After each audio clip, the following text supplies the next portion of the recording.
18, versículo 1 y 2. Cuánto te amo, Señor, fuerza mía. El Señor es mi roca, es mi amparo, es mi libertador, es mi Dios. El peñasco o la piedra grande elevada en que me refugio es mi escudo, el poder que me salva, mi más alto escondite. Ven, este salmo predica solo. Voy a pedir que lo volvamos a leer. Y yo quiero que vea lo que el salmista, la revelación que recibe el salmista en aquel día, mientras me arreglan el sonido.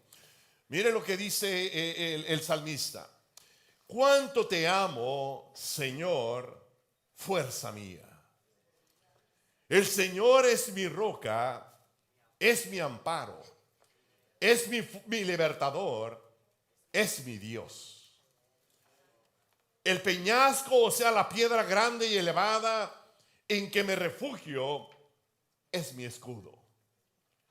El poder que me salva, mi más alto escondite. Ahora, denle vuelta a su hoja.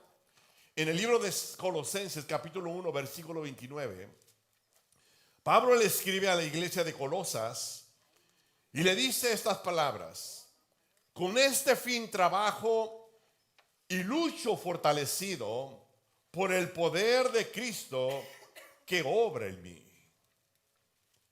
Con este fin trabajo y lucho fortalecido por el poder de Cristo que obra en mí.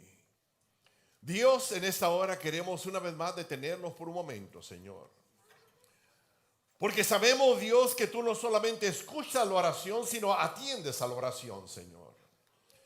Dios, en este momento queremos unirnos para darte gracias por tu palabra, Señor, que nos instruye y que nos ministra, Señor. Gracias, Dios, por la inspiración que tú diste a personas para escribir estas palabras, Señor, que a través de los siglos tú has bendecido y administrado a tu pueblo, Señor. Dios, que este no sea la excepción, Señor. Que tú hables a nuestras vidas de una manera clara y precisa, Señor. Y nos hagas ver, Señor, de la riqueza, del tesoro que tú has puesto dentro de nosotros. Para que de esa manera podamos ser hombres y mujeres creyentes en ti, que podemos, Señor, ir de victoria en victoria y de triunfo en triunfo, Señor. Dios, gracias por tu iglesia, Señor. Gracias por los llamados, gracias por los escogidos, como también te doy gracias, Señor, por aquellos que tú vas a llamar y vas a escoger, Señor. Aquellos que van a ser añadidos a la familia tuya a través, Señor, de la predicación de tu palabra, Señor. Dios, gracias por aquellos que se han mantenido firmes y fieles a ti, Señor. Pido, Dios, que esta palabra pueda hallar un lugar especial en el corazón de tu hijo y tu hija, Señor. Dios, gracias. Tu palabra dice, Señor, que toda palabra que sale de tu boca nunca volverá a ti vacía, sino hará conforme ha sido enviada y será prosperada en aquello por lo que le enviaste. También tu palabra dice, Señor, que la hierba se seca, la flor se marchita, pero tu palabra permanece para siempre. Y aún tu palabra dice, Señor, que no solamente de pan vive el hombre, sino de toda palabra que sale de tu boca. Dios, aquí estamos. Nos sentamos como cuando nos sentamos a la mesa para tomar el alimento que nutre nuestro cuerpo físico. Ahora nos sentamos para tomar el alimento espiritual que nutre nuestro espíritu, Dios. Te lo pedimos, Dios Padre, en ese nombre que es sobre todo nombre, en el nombre de Cristo Jesús. Y toda esa iglesia dice, amén. Puede sentarse y saludar a su hermano, a su hermana que está al lado de usted. Amén. Bien, hoy día, hermano, quisiera predicar un mensaje más y la semana que viene estaré terminando con esta serie de mensajes que he venido hablando acerca de los tesoros que Dios ha puesto en nuestras vidas.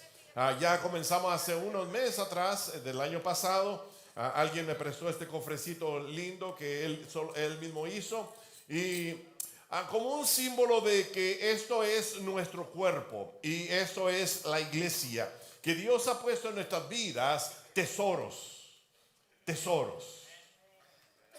A ver si logro llamar la atención. Que Dios ha puesto en nuestras vidas tesoros. Y Dios ha puesto en la vida de la iglesia tesoros. Y hemos venido viendo una serie de enseñanzas, una serie de tesoros que Dios ha puesto en nuestras vidas. Y hoy quiero hablar acerca del tesoro del poder. Porque si algo usted y yo necesitamos es poder de lo alto. Porque en muchas ocasiones, y usted puede testificar de eso, de que muchas veces Dios no quita de nosotros aquellas cosas que estamos bregando con ellas diariamente. Puede llamarse enfermedad, puede llamarse problema, puede llamarse necesidad o puede llamarse de cualquier manera. En ocasiones Dios permite que aquello permanezca en nosotros, pero nos da el poder para poder sobreponernos a aquello que Él permite que bregamos todos los días. Se lo voy a decir una vez más, porque yo sé que algunos vienen todavía medio soñolientos y necesitan un poquito para empezar a activarse. Yo sé que algunos se levantan a las 6 de la mañana, pero hasta las 10:30 de la mañana pueden funcionar. Dios ha puesto en nosotros tesoros, hermanos. Dios ha puesto en nosotros tesoros. Y uno de los tesoros grandes es el tesoro del poder.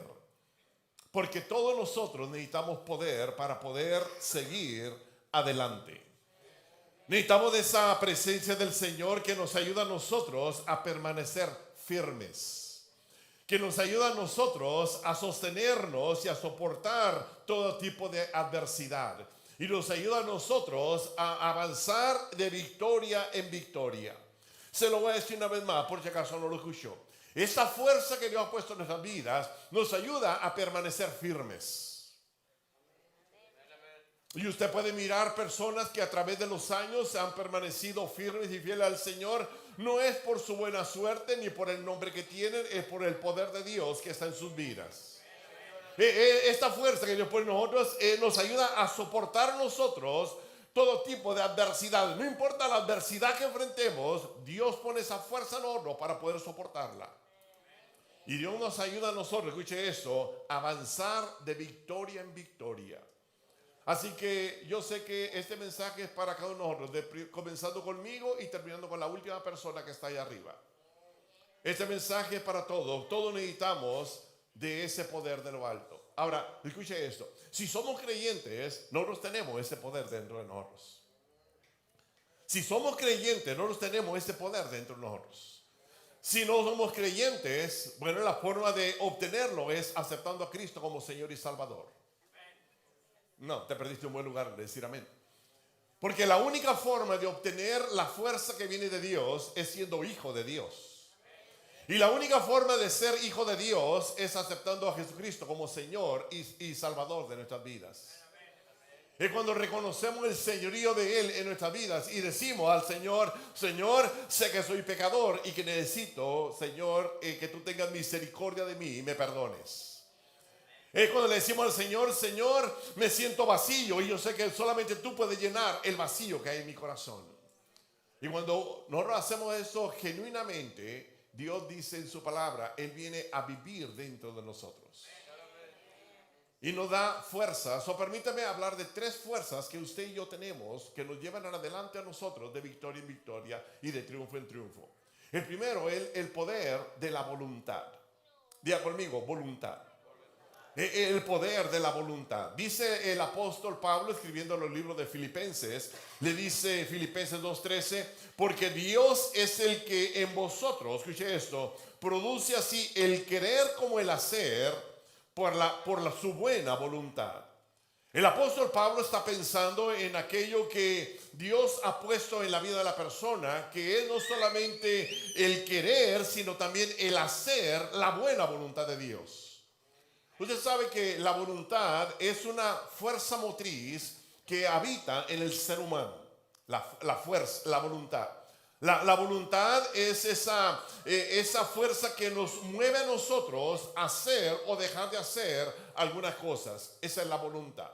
La voluntad es la determinación que nosotros tomamos, la acción que nosotros tomamos para hacer o no hacer algunas cosas. Por ejemplo, usted usó de su voluntad para venir a la iglesia hoy día.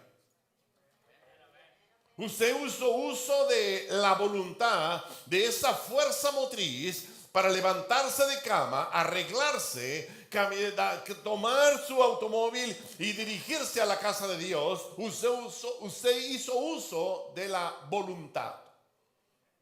¿Está conmigo? Y no, la voluntad es algo que Dios ha puesto en nosotros para hacer o no hacer cosas. Mire, la Biblia me habla, el libro de Lucas, de una manera bien clara acerca de lo que es la fuerza de la voluntad. Es un pasaje muy conocido. En Lucas capítulo 15 dice la palabra del Señor: este hombre joven dice, me levantaré e iré a mi padre y le diré, Padre, he pecado contra el cielo y contra ti. Yo no soy digno de ser llamado tu hijo. Hazme como uno de tus jornaleros. Y dice la Biblia, y levantándose vino a su padre. Usted sabe la historia. La historia es de un hombre, un padre de familia que tiene dos hijos. El hijo menor, dice la Biblia, de que le va al padre y le dice, Padre, yo quiero que me entregues mi herencia, quiero que me des lo que me corresponde. Te sigue leyendo la historia, dice que este joven recibe la herencia y se va lejos de su casa y empieza a malgastar aquella herencia que el padre le había dado. Dice la Biblia de que llegó el momento en que gastó todo y empezó a sentir la necesidad de tener algo por lo menos para comer. Y la Biblia dice de que se le da un trabajo para cuidar cerdos. Y allá en aquel lugar dice la Biblia de que este hombre, este joven, deseaba comer aún las algarrobas o la comida de los cerdos. Pero llega el momento en que, dice la Biblia, vuelve en sí.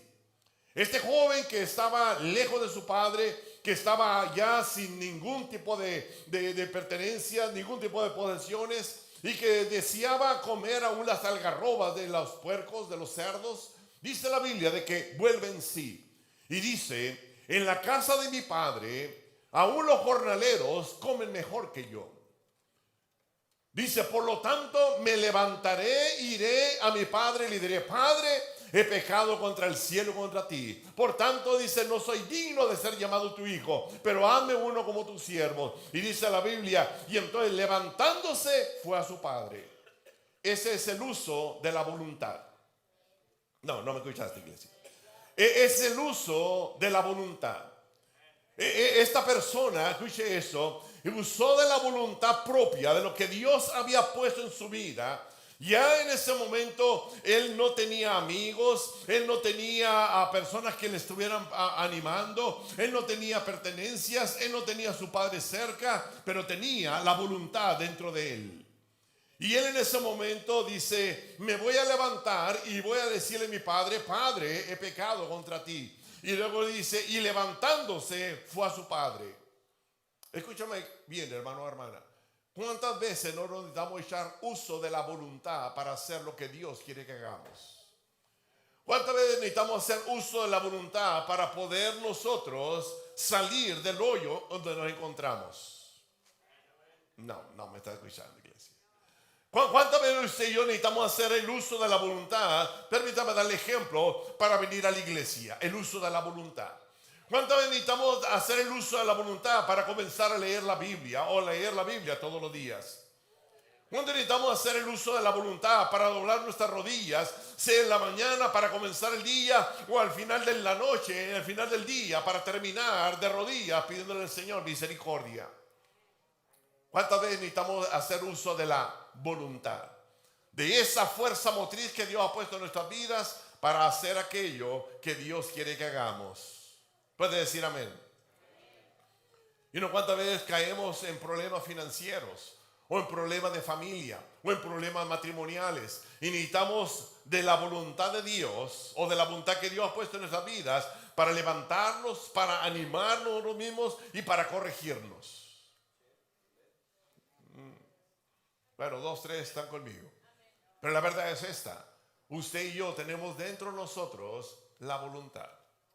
Este hombre, este jovencito, estaba lejos de su padre, no estaba cerca de su padre o su madre para que él le animara. No estaba. No estaban sus amigos para que lo motivaran. No estaban ahí. No estaban sus hermanos para ayudarle. No estaban ahí. No estaban las personas que él podía acudir en un momento de necesidad. No estaban a su lado, pero él tenía todavía la voluntad dentro de él. El hijo pródigo, escuche esto, no contaba con nadie. Las pertenencias habían terminado, todo había terminado, pero lo que no había terminado es su voluntad. Y él dijo, yo me voy a levantar e iré a mi padre. Otro de los ejemplos hermosísimos es Daniel. Si usted lee el libro de Daniel, especialmente en la primera parte, Daniel es un jovencito que tenía 13 a 17 años cuando fue llevado cautivo a Babilonia. Y dice la Biblia de cuando él llega a Babilonia, él se propone en su corazón, Daniel 1:8, dice, y Daniel propuso en su corazón no contaminarse con la porción de la comida del rey, ni con el vino que él bebía, y pidió por tanto al jefe de los eunucos que no se le obligase a contaminarse. Escuche eso. Este jovencito había sido llevado cautivo a Babilonia. Este jovencito estaba lejos en una tierra extraña. Este jovencito estaba lejos de su padre y de su madre. Él podía hacer cualquier cosa, como algunos jóvenes, cuando papá mamá no está, cuando papá o mamá no lo están viendo, hacen lo que quieren. Pero escuche esto. Este jovencito, dice la Biblia, de que él propuso en su corazón, él usó de la voluntad para no contaminarse. Dice la palabra del Señor en el libro de Nehemías, cuando Nehemías trata de levantar al pueblo y decirle, mira, esta es la necesidad que tenemos, dice la Biblia, levantémonos y edifiquemos. Usaron el uso de la voluntad para hacer aquello. ¿Qué es lo que quiero decirte con esto, hermano o hermana? Lo que quiero decirte es de que Dios ha puesto una fuerza dentro de nosotros que se llama voluntad. Y necesitamos usarla. Y necesitamos usarla debidamente. Y no va a haber días que no vamos a tener ánimo de asistir a la iglesia. Hay que echar mano de la buena voluntad de Dios en nuestras vidas. Va a haber días en que no vamos a tener ganas de leer la Biblia y vamos a tener que echar mano de esa buena voluntad de Dios en nuestras vidas. Bueno, déjame ver si le puedo convencer con la segunda fuerza. El Señor, escucha esto, no solamente pone la voluntad en nosotros, pone la fuerza de la fe, el poder de la fe en nosotros. Abre tu Biblia, el libro de Hebreos capítulo 11, versículo 1 y versículo 2. Hebreos 11, versículo 1 y 2, dice la palabra del Señor. Es pues la fe la certeza de lo que espera, la convicción de lo que no se ve. Porque por ella, o sea, por la fe, alcanzaron buen testimonio los antiguos. Ahora, por encima de la fe, escucha esto, por encima de la voluntad, perdón, por encima de la voluntad, Dios ha puesto en nosotros lo que se llama fe. Fe. Y Pablo dice, tratando de describir la fe, dice, la fe es la certeza de lo que espera, es la convicción de lo que no se ve. Pablo nada más tratando de que las personas, creyendo que Pablo escribió el libro de Hebreos, Pablo dice, para poder nosotros entender la fe, tenemos que nosotros saber de que la fe es una certeza de lo que viene por delante, es una seguridad de que Dios va a responder. La fe es algo que Dios ha puesto en nuestras vidas. Dije, es algo que Dios ha puesto en nuestras vidas. Usted y yo creemos en Dios y creemos a Dios por la fe que Dios ha puesto en nuestras vidas. Te lo voy a decir una vez más. Usted y yo creemos en Dios y creemos a Dios por la fe que Dios ha puesto en nuestras vidas. Usted y yo creemos que algo va a suceder, aun cuando parece imposible, que va a suceder aquello por la fe que Dios ha puesto en nuestras vidas. La fe es aquella certeza de lo que esperamos. La fe va más allá de lo que los ojos materiales ven. La fe va más allá de la motivación del ánimo nuestro. La fe va mucho más allá. La fe es la esperanza en las dificultades, es de que Dios va a obrar de alguna manera maravillosa y milagrosa para llevar a cabo sus planes a través o en medio de nuestras vidas. La fe. Dice la palabra del Señor, yo he citado este texto muchas veces, en Primera de Samuel, capítulo 30, versículo 1 al 6. Permítame leer solamente el versículo, la última parte del versículo 6. Escuche esto. Dice la palabra del Señor en ese momento de la vida de David. Dice, y David se angustió mucho porque el pueblo hablaba de apedrearlo, pues todo el pueblo estaba en angustia o en amargura de alma y cada uno de sus hijos y sus hijas, mas David se fortaleció en Jehová su Dios. Y no, usted sabe la historia esta. La historia es de que David viene de pelear, viene de la batalla y va a Siclag, la ciudad donde él tenía su familia, su hogar, donde estaban ellos, donde se sobreguardaban. Dice la Biblia de que los amalecitas habían venido y habían, escuche esto, habían llevado cautivas a todas a las mujeres y a los hijos, habían quemado la ciudad y habían llevado todo lo que tenía valor, las pertenencias de David y de los que vivían ahí, se habían llevado todo. Escucha esto, hermano. Dice la Biblia de que David venía de la guerra, venía de pelear. Y tenía sin duda el deseo de llegar a descansar a su casa, de mirar a su esposa, mirar a sus hijos y tener ese lindo tiempo de victoria con el pueblo de Israel. Escuche eso. Cuando él llega, dice que encuentra la ciudad quemada, a las mujeres se las habían llevado cautivas, a sus hijos les habían llevado cautivos y habían llevado todas sus pertenencias. Dice la Biblia de que en ese momento las personas lloraron hasta no poder más. Ahora, yo no sé si usted ha llegado a ese punto cuando viene crisis a su vida que usted llora hasta no poder más. Cuando las cosas una vez empiezan a voltearse en contra suya, que de repente todo va bien durante esa semana, pero llega el momento, el fin de semana, cuando las cosas cambian radicalmente y usted llora hasta no poder más. Bueno, dice la Biblia de que David se encontraba de esa manera. Estaban angustiados y la gente, los amigos, las personas que estaban con él, hablaban de apedrearlo. Escuche esto, lo dice la Biblia en la última parte del versículo 6. Mas David se fortaleció en Jehová su Dios. David se fortaleció en Jehová su Dios. Yo me imagino que en ese momento la voluntad de él no estaba en el mejor nivel, la voluntad de él. Pero él echó mano de la fe que tenía en el Dios que él servía. Él sabía que no podía ir al rey David porque el rey David lo buscaba para matarlo. Él sabía que no podía ir con ellos. Él sabía que no podía ir a su hogar porque su hogar estaba quemado. Él sabía que no podía ir a su esposa para hablar con ella y tener un momento de diálogo. Él podía porque su esposa estaba cautiva. Él sabía que no podía ir a recrearse con sus hijos y pasar un tiempo para mover su mente en otra dirección, porque sus hijos también estaban lejos, estaban cautivos. Él no podía ir con sus amigos, porque sus amigos estaban buscándolo para apedrearlo. Pero él tenía a su Dios. Y dice la Biblia de que él se fortaleció en Jehová su Dios. Ahora, interesante, hermano, escucha bien, y si algo aprende eso. David no se enojó con Dios. David se fortaleció con Dios. David no se quejó, no se desanimó, no renegó contra Dios. Él puso su fe en acción y dijo: en Jehová Dios voy a fortalecer mi vida. ¿Me está escuchando, iglesia? Y no vamos a llegar momentos en esa vida que no vamos a tener el lugar donde podamos descansar pasivamente. Vamos a ver un momento en que de repente el esposo o la esposa no va a estar contigo para apoyarte porque está cautiva por el pecado. Va a haber un momento en que los hijos van a estar cada quien por su lado y no van a estar a tu lado en ese momento para ayudarte, para ministrarte. Va a haber momentos en que amigos que tú considerabas ser amigos tuyos no van a estar al lado tuyo para ministrarte en ese momento. ¿Me está escuchando, iglesia? Va a haber un momento en que tú y yo vamos a tener que fortalecernos en el Jehová al cual servimos.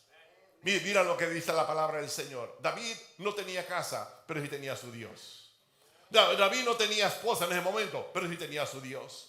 David no tenía a sus hijos a su lado, pero sí tenía a su Dios a su lado. David no tenía a sus amigos a su lado, pero él tenía a Jehová su Dios a su lado. Él no podía decir en ese momento mi casa, pero sí podía decir mi Dios. Él no podía decir mi padre y mi madre, pero sí podía decir mi Dios. Él no podía decir en el momento mi esposa, pero sí podía decir mi Dios. Él no podía decir mis hijos, pero sí puede decir mi Dios. No me está escuchando, iglesia. Él no puede decir mis amigos, pero sí puede decir mi Dios. Va a llegar momentos en nuestras vidas que también nosotros no vamos a poder decir mi casa, pero sí vamos a poder decir mi Dios. De repente no vamos a poder decir mi esposa, mi esposo, pero sí podemos decir mi Dios. De repente no podemos decir mi padre y mi madre, pero sí podemos decir mi Dios. De repente no podemos decir mi hijo, mi hija, pero sí podemos decir mi Dios. De repente no vamos a poder decir mi hermano, mi hermana, mi amigo, mi amiga, pero sí podemos decir mi Dios. A usted y a mí nos pueden quitar la casa, pero no nos pueden quitar a Dios. Nos pueden quitar la esposa, al esposo, pero no nos pueden quitar a Dios. Nos pueden quitar al hijo, a la hija, pero no nos pueden quitar a Dios. Nos pueden quitar al amigo, a la amiga, pero no nos pueden quitar a Dios. Bendito sea el Señor. Y no, usted y yo podemos fortalecernos en el Dios a cual servimos. Y si algo tenía David, y usted lo puede leer en los Salmos, si algo David tenía, es que David conocía a Jehová Dios. Te lo voy a decir una vez más. Si algo David tenía, no era una religión, como muchas veces tenemos una religión. Él tenía una relación cercana con ese Dios. Él sabía que Jehová era Jehová Elohim, aquel que creó todas las cosas, aquel que usó solamente la palabra y aquello que no existía vino a la existencia. Él conocía a ese Dios. Él conocía a Jehová Shaddai, aquel que todo lo puede, aquel que no hay nada imposible para él. Él conocía a ese Dios. Él conocía a Jehová Elión, aquel que es el Altísimo, que sobre él no hay nadie más arriba de él, que él es el principado, que él se sienta a las alturas y que a él, y él más bien no le da cuenta a nadie de lo que él hace. Bendito sea el Señor. Él conocía a ese Dios. Él no tenía una relación de un domingo en la mañana como muchas de las personas creyentes hoy día. Él no tenía un Dios que era solamente un Dios de part-time. Él tenía un Dios full-time. Él no tenía un Dios solamente de 2 horas el domingo y los demás días vivir como quiere. No, él tenía una relación con su Dios y decía: mi Dios es el Dios Elohim, aquel que hizo los cielos y la tierra. Mi Dios es el Dios Shaddai, aquel que es poderoso. Mi Dios es el Dios Shalom, aquel que trae paz aún en medio de la tormenta, aquel que dice la palabra y la tormenta desaparece y viene bonanza a la vida de la persona. ¿Me están escuchando, iglesia? Él conocía a aquel Dios Olam, al eterno, el que va de la eternidad a la eternidad, que nunca ha dejado de ser y nunca dejará de ser. Él conocía a Jehová Shabaoth, aquel que es Dios de los ejércitos, aquel que nunca ha perdido una pelea, aquel que nunca ha perdido una batalla. Él conocía a Jehová Jairé o Yairé, aquel que es proveedor, aquel que puede hacer caer maná del cielo, aquel que puede hacer caer las codornices del cielo para alimentar a su pueblo en el desierto. Él es Jehová Yairé. Él conocía a Jehová Rope, aquel que es mi sanador, aquel que no importa la enfermedad que pueda tener, Dios tiene poder para sanarme. Él conocía a Jehová, Dios de los ejércitos, el Señor de los señores. Bendito sea su nombre. Dijo el salmista, dijo en aquel día: cuán glorioso es tu nombre, oh Señor. Él conocía a Dios. Por esa razón él se fortaleció en Jehová su Dios. ¿Sabe usted, hermano o hermana, por qué personas se hunden en depresión, se hunden en angustia? Porque no conocen a ese Dios. Solamente tienen un conocimiento de un Dios del domingo en la mañana. Pero escucha esto: el Dios de la Biblia es un Dios que nos acompaña a nosotros todos los días de nuestra vida. Que Él está con nosotros el día lunes, el día martes, el día miércoles, el día jueves, el día viernes, el día sábado y el día domingo. Que Él está con nosotros no solamente cuando estamos en la montaña, sino cuando estamos en los valles. Él está con nosotros no solamente cuando hay abundancia, sino también cuando hay escasez. Bendito sea el Señor. David conocía a ese Dios. Por eso él se fortaleció en Jehová su Dios. Por eso él se fortaleció en Jehová su Dios. La fe, escuche esto, hermano, la fe que mueve montañas. La fe que mueve montañas es una fe que por encima de los problemas ve posibilidades. Por encima de los obstáculos ve oportunidades. Y por encima de las montañas mira milagros. No me escuchaste, iglesia. Porque si algo usted y yo necesitamos es fe en el Señor. Porque muchas veces nuestra voluntad se desvanece. Nuestra voluntad se desvanece. Necesitamos algo más sólido. para poder nosotros tener victoria sobre victoria. Si usted lee el libro de Hebreos capítulo 11, es un libro, un pasaje más bien, un capítulo donde habla acerca de hombres como usted y como yo, que pasaron adversidades, pasaron problemas, pasaron momentos difíciles, pero dice la Biblia, por fe, por fe, por fe.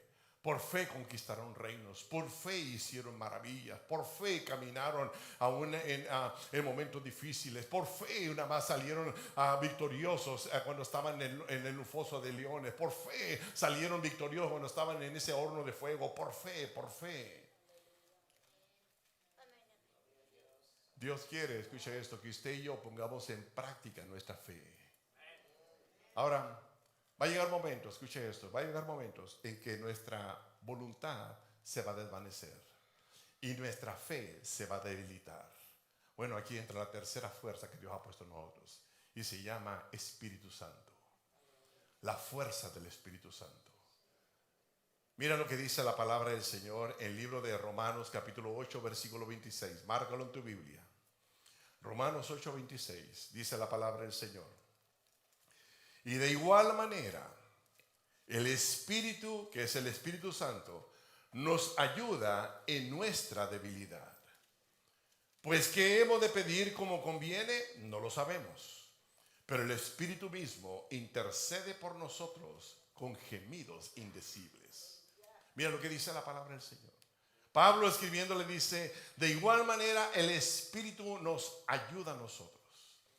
Mire, hermano, te decía hace un momento atrás y te lo voy a recalcar.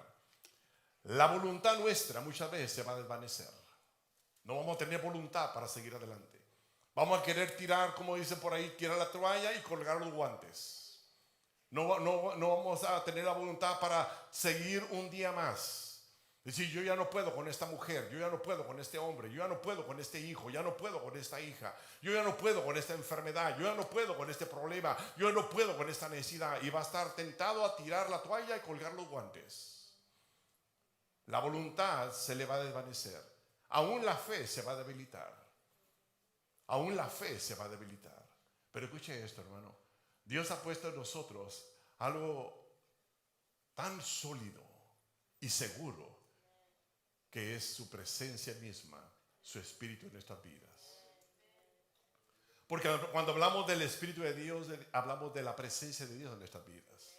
Cuando hablamos del Espíritu de Dios, hablamos de la plenitud de Dios en nuestras vidas. Cuando hablamos del Espíritu Santo, hablamos del poder de Dios en nuestras vidas. Por eso el apóstol Pablo dijo, de igual manera el Espíritu nos ayuda en nuestra debilidad. Llámele usted como sea, quizás su debilidad es flojera, quizás su debilidad es pereza, quizás su debilidad es poner las cosas para después. Quizás su debilidad es no terminar las cosas que usted comienza. Quizás su debilidad es mentir, echar mentiras. Quizás su debilidad es un deseo mundano. Pero dicho esto, cualquier sea la debilidad, y me llama la atención que el apóstol Pablo lo pone de una manera singular, no plural. Él no dice, Él nos ayuda en nuestras debilidades. Él dice, nos ayuda en nuestra debilidad. Porque todos nosotros tenemos una debilidad que quiere acosarnos, que quiere encajonarnos, que quiere dominarnos, que quiere controlar nuestra vida. Y Pablo dice, el Espíritu de Dios nos ayuda en nuestra debilidad. El Espíritu de Dios nos ayuda en nuestra debilidad. ¿Usted sabe la historia de Sansón? La historia de Sansón dice la Biblia de que era un hombre que Dios lo había apartado del vientre de su madre. Y dice que cuando venía el enemigo, dice que el Espíritu de Dios venía sobre él y él vencía al enemigo. Cuando se le presentó un león, dice que el Espíritu de Dios vino sobre él y él venció a aquel león. Cuando venían a las personas que querían a llevarlo preso y cuando llevarlo cautivo, dice la Biblia de que venía el Espíritu Santo sobre él y él rompía todo tipo de cadenas o ataduras. Bueno, ese mismo Espíritu de Dios ha puesto en nuestras vidas, que nos da victoria sobre el enemigo. No como que no lo creías. El Espíritu de Dios viene para darnos a nosotros victoria sobre el enemigo. El Espíritu de Dios viene para que nosotros rompamos todo tipo de ligamentos, ataduras, cadenas que atan nuestra vida. El Espíritu de Dios que viene a darnos libertad a nuestras vidas. Es el Espíritu de Dios. Por eso el apóstol Pablo dice, o más bien el apóstol Juan dice, hijitos, vos no sois de Dios y lo habéis vencido, porque mayor es el que está en vosotros que el que está en el mundo. Porque mayor el que está en vosotros que el que está en el mundo. Mire, hermano, termino con esto diciendo, debemos darle gracias a Dios por la fuerza de la voluntad que hay en nosotros. Debemos darle gracias a Dios por la fuerza de la fe que hay en nosotros. Pero debemos de darle infinitas gracias a Dios por la presencia de su Espíritu en la vida de nosotros. Y la razón que digo esto es porque la voluntad se va a desvanecer. La fe va a ser debilitada. Pero el Espíritu Santo nunca será debilitado y nunca se desvanecerá. El Espíritu de Dios es aquello que nos va a ayudar a nosotros a seguir adelante y a tener victoria sobre victoria. Termino con un testimonio de una persona muy cerca de mí. Este varón se me acerca un día y me dice, déjame te cuento un poco acerca de mi caminar. Y me dice, llegó el momento en que yo tuve que amarme a mí mismo. Yo tuve que llegar el momento en que tenía que hacer cosas por mí mismo, porque ya la gente ya no confiaba en mí, ya no creían en mí. Tuve que hablarme a mí mismo, me dice él. Hablarme a mí mismo para salir del hoyo donde me encontraba en mi vida. Y después me dice, y después de hacer eso, que él, por supuesto, no estaba hablando del bosquejo que tenía de la predicación, pero él dice, después de eso, puse mi fe en Jesucristo. Puse mi fe en el autor y consumador de la fe. Puse mi confianza en aquel que yo sabía que podía ayudarme en los momentos difíciles. Y después dice, ahora soy lleno del Espíritu Santo. Ahora tengo esa fuerza que cuando me siento débil, el Espíritu de Dios me fortalece. Cuando siento que ya no puedo seguir adelante, el Espíritu de Dios viene a ministrar mi vida. Todo comienza poniendo la voluntad en nuestras vidas, poniendo en acción la voluntad que Dios ha puesto en nuestras vidas. Agarrarnos de ese Dios que hace maravillas y milagros. Y dependiendo del Espíritu Santo, que dice en su palabra, Él vive dentro